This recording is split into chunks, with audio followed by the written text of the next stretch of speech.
افلا يتدبرون القرآن ام على قلوب اقفالها؟ روشنی قرآن کی ہے، تازگی ایمان کی ہے، پختگی اے کان کی ہے، اور فلاح انسان کی ہے۔ اس کو ہے سینے سنبھالے، ذہن و دل پائے اجالے، ہیں سبق اس کے نرالے، سنتے ہیں ایمان والے۔ خلاصۂ تفسیر قرآن۔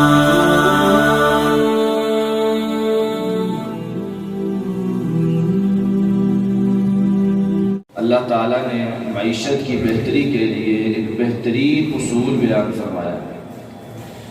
کہا وَلَوْ أَنَّ أَهْلَ الْقُرَىٰ آمَنُوا وَاتَّقَوْا، اگر لوگ ایمان لے آئیں اور تقوی اختیار کر لیں، نافرمانیوں سے بچ جائیں، گناہوں سے بچ جائیں، ایمان لے آئیں، نیکیوں کی طرف راغب ہو جائیں، لَفَتَحْنَا عَلَيْهِمْ بَرَكَاتٍ مِّنَ السَّمَاءِ وَالْأَرْضِ، تو ہم ان کے لیے آسمان و زمین کی ساری برکات کو کھول دیں گے۔ یعنی ان کے تمام معاملات میں، معیشت کے معاملات میں، رزق کے معاملات میں، کاروبار کے معاملات میں، ہر چیز میں برکت پیدا کر دیں۔ آج ہمارے ہاں برکت ختم ہو چکی۔ برکت کسی چیز کے زیادہ ہونے کو نہیں کہا جاتا۔ برکت اصل میں نا ایک حوض کو کہتے ہیں، اور ایک حوض جو ہوتا ہے وہ اپنے اندر بہت سا پانی جمع کر سکتا ہے۔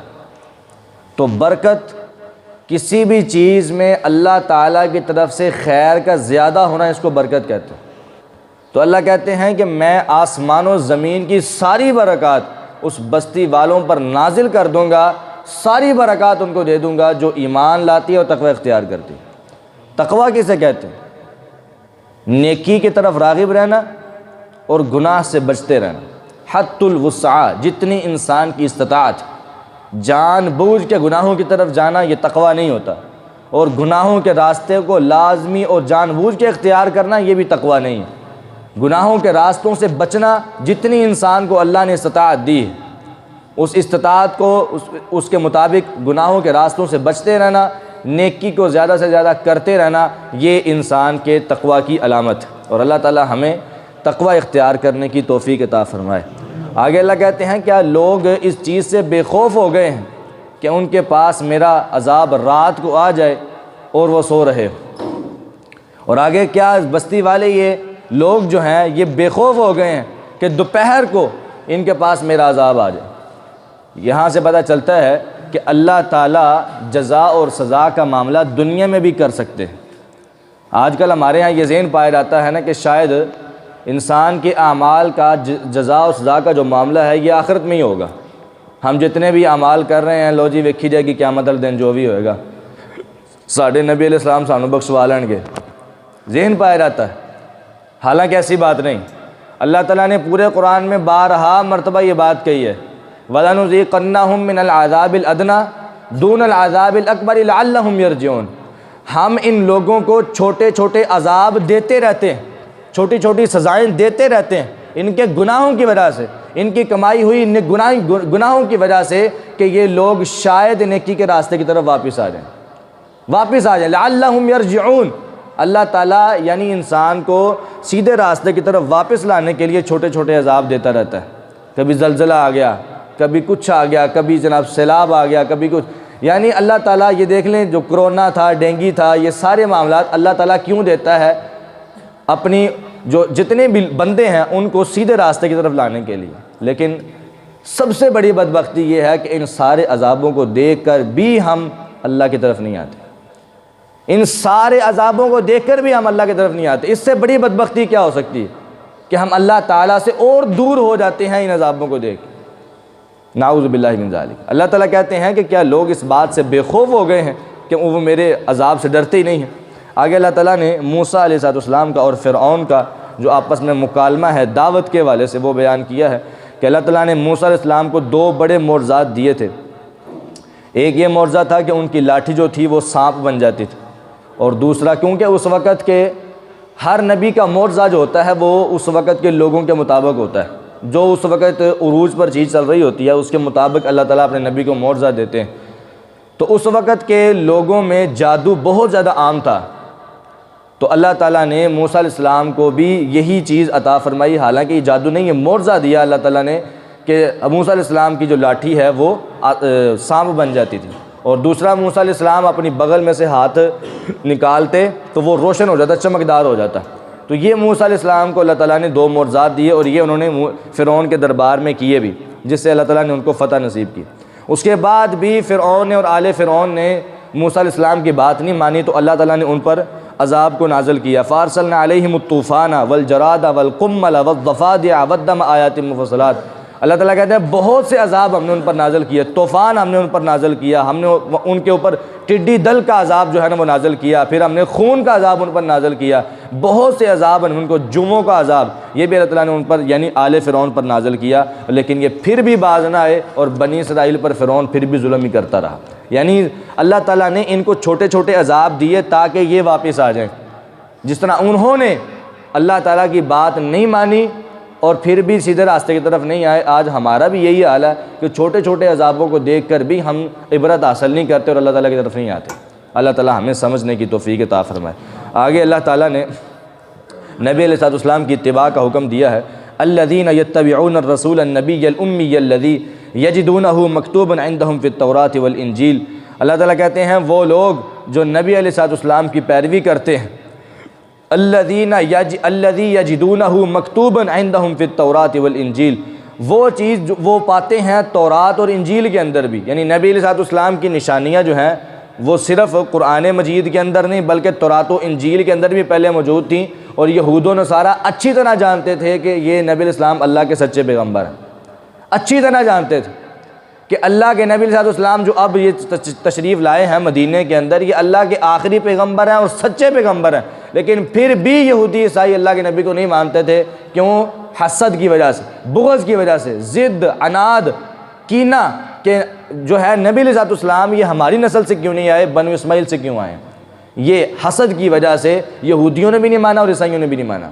تو اللہ تعالیٰ نے پھر ان کے لیے بہت بڑی جو ہے نا وعیدیں اللہ تعالیٰ نے قرآن کریم میں نازل کی اور کہا کہ ان لوگوں کا انجام نہایت برا ہونے والا ہے۔ آگے اللہ تعالیٰ نے اپنی توحید کو بڑے خالص انداز میں بیان کیا اور کہا ان الذین تدعون من دون اللہ عباد امثالکم فادعوہم فلیستجیبوا لکم ان کنتم صادقین، کہ وہ لوگ جو جن لوگوں کو تم پکارتے ہو، ان الذین تدعون من دون اللہ عباد امثالکم، جن کو تم پکارتے ہو یہ تمہارے ہی جیسے بندے ہیں، یہ تمہارے جیسے ہیں، یعنی تم سے مختلف نہیں ہیں۔ آج کل ہمارے یہاں کہا جاتا ہے کہ قرآن کریم کے اندر جتنی بھی یہ غیر اللہ کے بارے میں آیات ہیں نا، یہ بتوں کے بارے میں ہے، یہ ولیوں کے بارے میں نہیں ہے، پیروں کے بارے میں نہیں ہے۔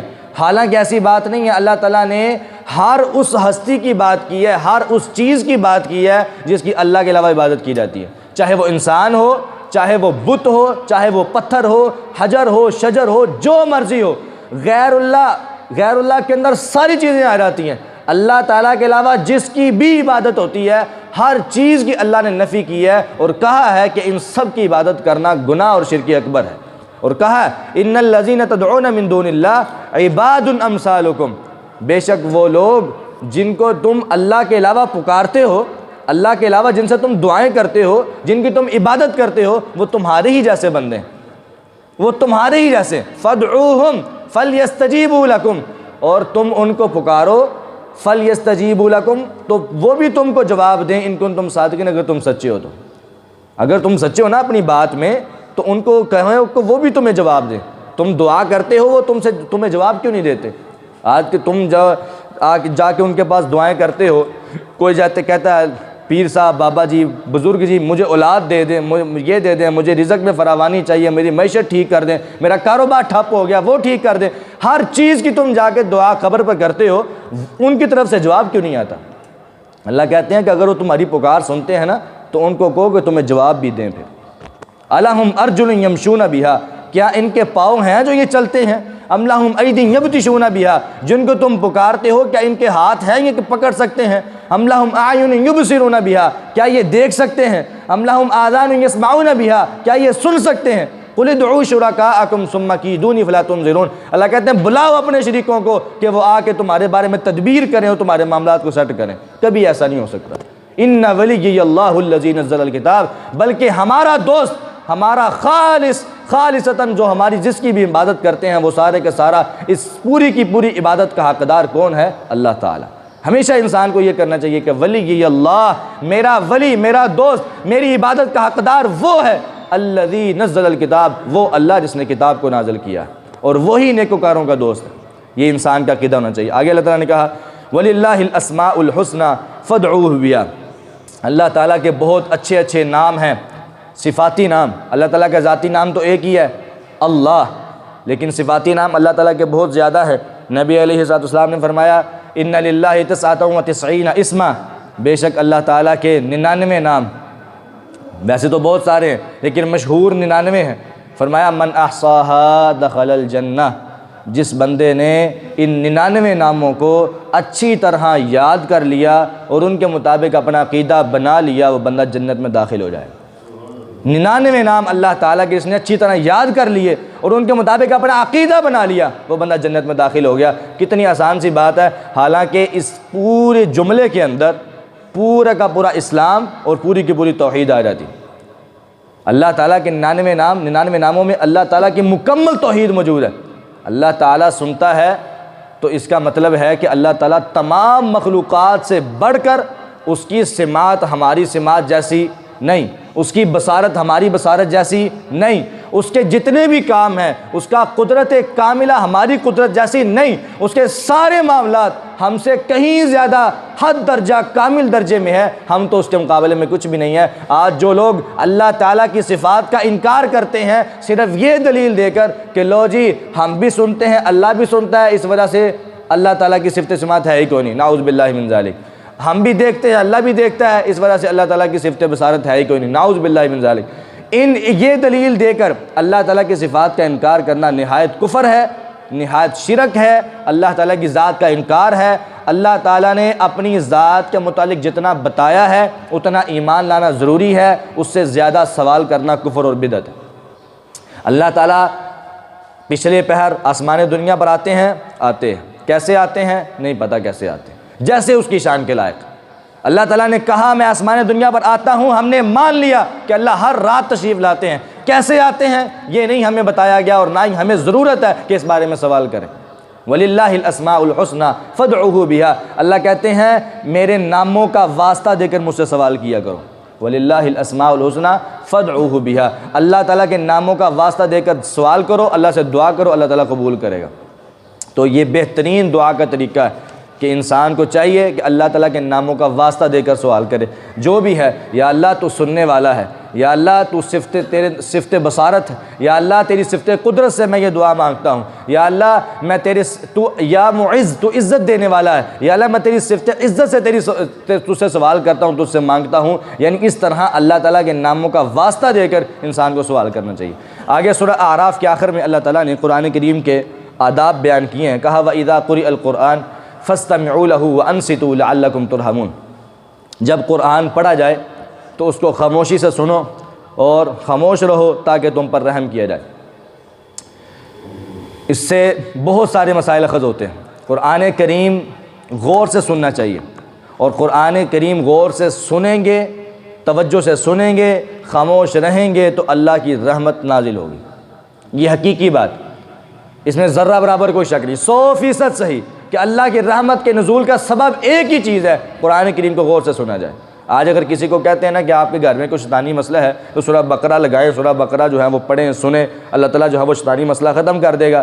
وہ جا کے سورہ بقرہ لگا تو لیتے ہیں لیکن ماشاءاللہ پورے دن کی جتنی گپیں ہیں وہ سارے سورہ بقرہ کے دوران حل نہیں ہوتی، ایسے کوئی فائدہ نہیں ہوگا۔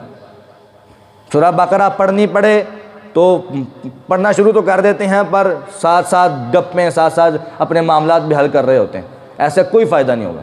قرآن کریم پڑھنا ہے پوری توجہ کے ساتھ اہتمام کے ساتھ پڑھا جائے گا تو اس کا فائدہ ہوگا، سننا ہے تو پوری توجہ اور اہتمام کے ساتھ سنا جائے گا تو فائدہ ہوگا، ورنہ اس کا کوئی فائدہ نہیں۔ کہا رحمت کا اگر چاہتے ہو کہ اللہ کی رحمت تم پر نازل ہو تو قرآن کریم خاموشی سے غور سے سنو۔